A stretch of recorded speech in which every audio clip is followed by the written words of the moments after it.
Baik, bismillahirrahmanirrahim. Assalamualaikum warahmatullahi wabarakatuh. Perkenalkan, nama saya Kun Indirwan Putranto dengan NPM 1812011187. Di sini saya akan menjelaskan tentang norma dan contoh-contohnya. Baik, yang pertama yaitu apa sih pengertian norma itu?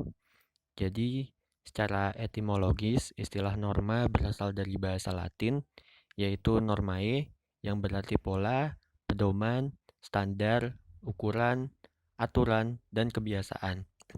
Sementara itu, di dalam bahasa Belanda, yaitu norm, memiliki arti patokan, pedoman, kaidah, atau pokok.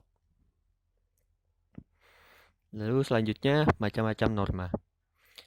Macam-macam norma yang selalu kita kenal ada 5, yaitu norma agama, norma kesusilaan, norma kesopanan, norma kebiasaan, dan norma hukum.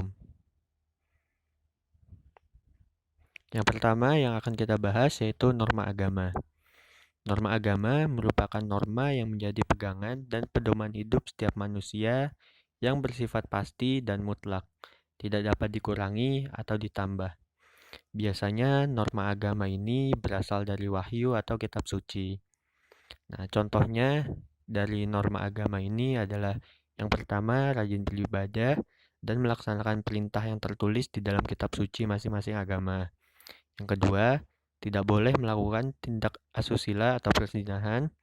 Yang ketiga, tidak mencuri sesuatu yang bukan hak milik kita. Yang keempat, berbuat kebaikan terhadap sesama. Yang kelima, tidak menghakimi penganut agama lain. Nah, yang kedua ada norma kesusilaan.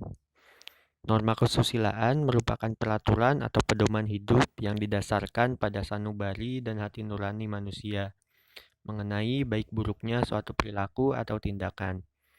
Nah, contoh dari norma kesusilaan ini yang pertama, harus selalu bersikap adil dan tidak boleh pilih kasih. Yang kedua, tidak boleh menyakiti orang lain, baik melalui perbuatan maupun perkataan.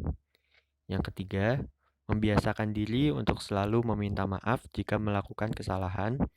Yang keempat, berbicara hal-hal yang baik. Dan yang kelima, berpakaian sesuai tempat dan waktu. Norma yang ketiga adalah norma kesopanan. Norma kesopanan merupakan peraturan yang muncul dari hubungan antar individu yang didasarkan pada kebiasaan dan kepantasan yang berlaku di dalam masyarakat. Contohnya adalah yang pertama, kebiasaan untuk menyapa dengan ramah dan memberikan salam kepada orang lain. Yang kedua, selalu bertutur kata yang sopan, baik, dan tidak kasar. Yang ketiga, selalu berpamitan dan menjabat tangan orang tua sebelum berangkat sekolah. Yang keempat, tidak membuang ludah dan sampah di sembarangan tempat yang dapat mengotori lingkungan. Dan yang terakhir, menghormati orang yang lebih tua. Norma yang keempat adalah norma kebiasaan. Norma kebiasaan menurut aturan sosial yang terbentuk, baik secara sadar maupun tidak sadar yang dilakukan secara terus-menerus hingga menjadi sebuah kebiasaan. Contohnya, memiliki perilaku berbentuk sopan santun, memiliki sikap yang dimana akan menghormati yang dimana diberikan kepada yang lebih tua. Yang ketiga, tidak menggunakan telepon pada saat sedang berdialog dengan teman atau orang lain. Yang keempat, membersihkan makanan setelah makan. Yang kelima, membersihkan tempat tidur ketika selesai tidur. Terima kasih.